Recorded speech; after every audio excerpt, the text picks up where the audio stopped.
क्या हुआ एक समय भीष्म पितामह कर्ण, जरासंध, दुर्योधन, पांडवों सहित कई शीर्ष योद्धाओं ने मथुरा द्वारा संरक्षित षटपुर नामक एक राज्य पर आक्रमण कर दिया। उस समय श्री कृष्ण भी वहां उपस्थित नहीं थे, तो फिर प्रद्युम्न को पहले स्वयं अकेले ही वहां उन सब महारथियों से भिड़ना पड़ा। क्या प्रद्युम्न पितामह भीष्म को चुनौती दे सकते थे? क्या यादवों से पांडव भी भिड़ गए थे? क्या परिणाम निकला था उस महासंग्राम का? और क्यों ऐसी स्थिति उत्पन्न हुई कि यादवों और कुरु योद्धाओं को यह युद्ध करना पड़ा? इस रोचक वृत्तांत को जानने के लिए इस वीडियो के अंत तक बने रहें। और अगर आपको यह वीडियो पसंद आए तो इसे लाइक और हमारे चैनल को सब्सक्राइब अवश्य करें। एक समय चारों वेदों और 6 अंगों के ज्ञाता एक ब्राह्मण, जिनका नाम ब्रह्मदत्त था, 1 वर्ष तक चालू रहने वाले यज्ञ की दीक्षा में दीक्षित हुए।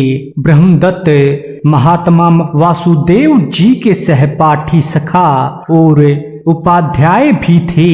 इसलिए देवकी सहित वासुदेव जी वहां षटपुर में रहकर यज्ञ करने वाले ब्रह्मदत्त के यहाँ निमंत्रित होकर गए थे।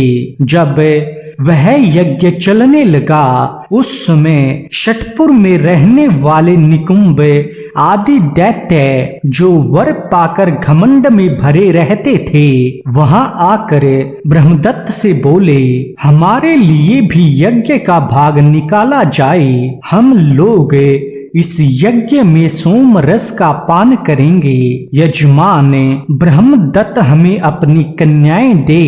ब्रह्मदत्त हमें उत्तम उत्तम रत्न प्रदान करें, तभी यहाँ यज्ञ कर सकते हैं। यह सुनकर ब्रह्मदत्त जी ने उन बड़े बड़े असुरों से कहा, असुर शिरोमणि, पुरातन वेद में असुरों के लिए यज्ञ भाग देने का विधान नहीं है। फिर मैं यज्ञ में आप लोगों को सोम रस कैसे दे सकता हूँ? मुझे अपनी जिन कन्याओं का दान करना था, उनका मानसिक संकल्प मैंने कर दिया। वे दूसरों को दी जा चुकी हैं। अब रही रत्नों की बात, बलपूर्वक मांगने पर मैं कुछ नहीं दूंगा, क्योंकि भगवान देव की नंदन की शरण ले चुका हूँ। वे ही मेरी रक्षा करेंगे। यह उत्तर सुनकर निकुंभ आदि पापी असुर रोष में भर गए। उन्होंने यज्ञ मंडप को तहस नहस कर दिया और ब्रह्मदत्त जी की कन्याओं को हर लिया। यज्ञ मंडप में वह लूट मची हुई देख वासुदेव ने श्री कृष्ण, बलराम और गद का चिंतन किया। श्री कृष्ण को तो सब बात ज्ञात ही थी। उन्होंने प्रद्युम्न से कहा, बेटा जाओ और माया द्वारा ब्रह्मदत्त की कन्याओं की शीघ्र रक्षा करो। तब तक मैं यादव वीरों की सेना के साथ षटपुर को चल रहा हूँ। प्रद्युम्न तत्काल षटपुर की ओर चल दिए और पलक मारते मारते वहां पहुंचकर उन कन्याओं का माया द्वारा अपहरण कर लिया। प्रद्युम्न ने मायामयी दूसरी कन्याओं का निर्माण करके उन्हें असुरों के पास छोड़ दिया। इसी बीच वहां बहुत से राजा आए, जिन्हें ब्रह्मदत्त जी ने पहले से ही यज्ञ में पधारने के लिए निमंत्रण दे रखा था। जरासंध, दंतवक्र, शिशुपाल, पांडव, भीष्म, धृतराष्ट्र के सभी पुत्र, रुक्मी, अवंती के विंद और अनुविंद, शल्य, शकुनी, दूसरे वीर नरेश वहां पधारे थे।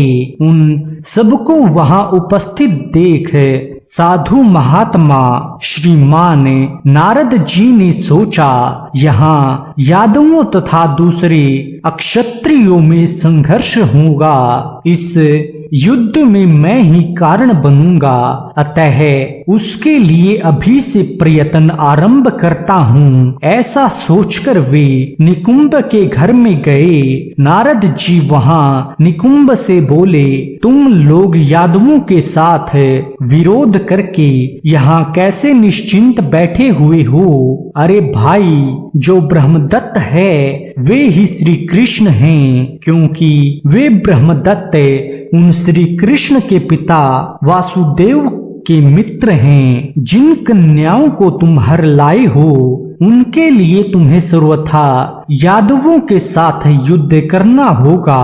अतः तुम अपनी सहायता के लिए युक्ति पूर्वक यहाँ आए हुए राजाओं को अपने पक्ष में कर लो। तब नारद जी के कहने पर उन दैत्यों ने नाना प्रकार के रत्न और कन्याओं को उन नरेशों को भेंट किया।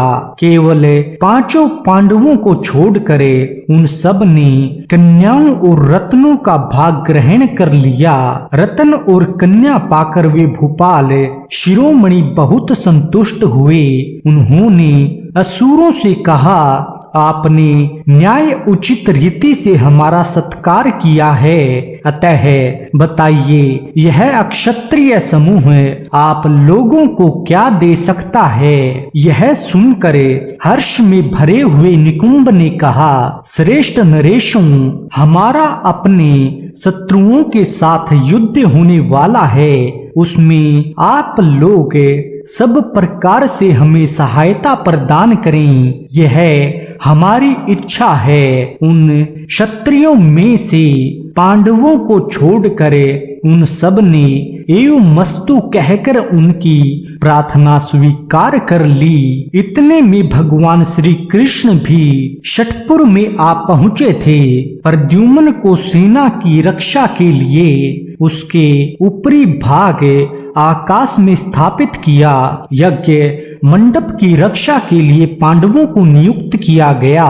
सांभ, कृतवर्मा, उद्धव, सारण, मक्र वियोग बनकर खड़े हो गए। षटपुर में भी रणदुर्मद दानव निकले। युद्ध के लिए उदित हुई उन असुर सेनाओं में सबसे आगे निकुंभ निकला। दुर्योधन आदि 100 भाई भी साथ चल रहे थे। राजा द्रुपद और रुक्मी भी धनुष लेकर साथ साथ चल रहे थे। राजा भगदत्त, जरासंध और उत्तर सहित राजा विराट, यह वीर नरेश निकुंभ की प्रधानता में युद्ध के लिए उद्यत हुए थे। तब निकुंभ ने सम्रांगण में भयंकर बाणों द्वारा यादवों की सेना का मर्दन करना आरंभ किया। यादव सेनापति अनादृष्टि निकुंभ के इस पराक्रम को नहीं सहन कर सके और निकुंभ ने अपनी माया द्वारा अनादृष्टि, कृतवर्मा, भोजवैत्रण तथा दूसरे बहुत से भोज वंश को उठा ले गया और उन्हें षटपुर नाम वाली गुफा में बंदी बनाकर वापस युद्ध भूमि में लौट आया। ऐसा घोर संहार देखकर भगवान श्री कृष्ण, बलराम और प्रद्युम्न को बहुत क्रोध हुआ। तदंतर श्री कृष्ण अपने सारंग धनुष से उन दैत्यों पर बाण बरसाने लगे। वे बड़े बड़े असुर श्री कृष्ण के सम्मुख खड़े नहीं रह सके और भय से पीड़ित हो आकाश में उड़ चले। आकाश में गए हुए उन असुरों को जयंत और परवरे अपने बाणों द्वारा मार गिराते थे।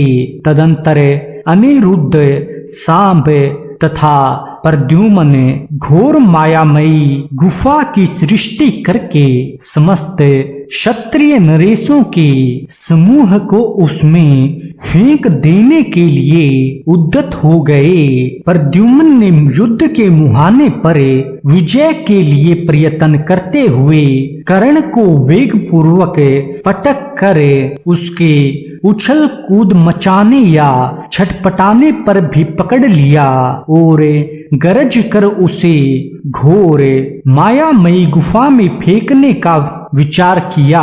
इसी तरह उन्होंने राजा दुर्योधन, विराट, द्रुपद, शकुनी, शल्य, पितामह भीष्म तथा जरासंध को भी पकड़ लिया। फिर प्रद्युम्न ने भगवान शंकर के द्वारा दिए हुए पास से राजा भगदत्त, शिशुपाल तथा शेष अन्य को भी बांधा और उन सब को मायामयी गुफा में ले आए और अपने पुत्र अनिरुद्ध को उनका रक्षक बनाकर नियुक्त कर दिया। प्रद्युम्न ने उनमें से किसी को भी बिना बांधे नहीं छोड़ा।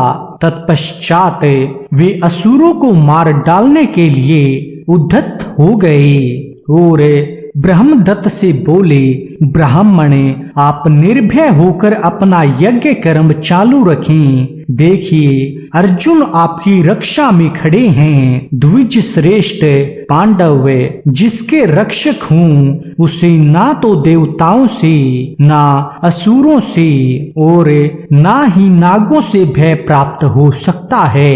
असुरों ने आपकी पुत्रियों का मन से भी स्पर्श नहीं किया है। आप यज्ञ मंडप में देखिए, मैंने माया द्वारा उन्हें छिपा कर वहीं रख छोड़ा है। आगे प्रद्युम्न ने निकुंभ द्वारा बंदी बनाए गए यादव योद्धाओं को छुड़ा लिया और वह राजा जो प्रद्युम्न द्वारा कैद किए गए थे, वह सब प्रद्युम्न से बार बार कहने लगे, वीर, हमें मुक्त कर दो। तदंतर प्रद्युम्न ने श्री कृष्ण के आग्रह से उन्हें छोड़ दिया। वह सब वीर नरेश अपना मुंह नीचे करके वहां खड़े थे और लज्जा में डूबे हुए थे। इसके उपरांत श्री कृष्ण ने अपने सुदर्शन चक्र से निकुंभ राक्षस का मस्तक काटा और उसका वध कर दिया। जय श्री कृष्ण। आज के इस वीडियो में बस इतना ही। आशा करते हैं आपको हमारा यह वीडियो पसंद आया होगा, तो कृपया इसे लाइक और चैनल को सब्सक्राइब अवश्य करें। धन्यवाद।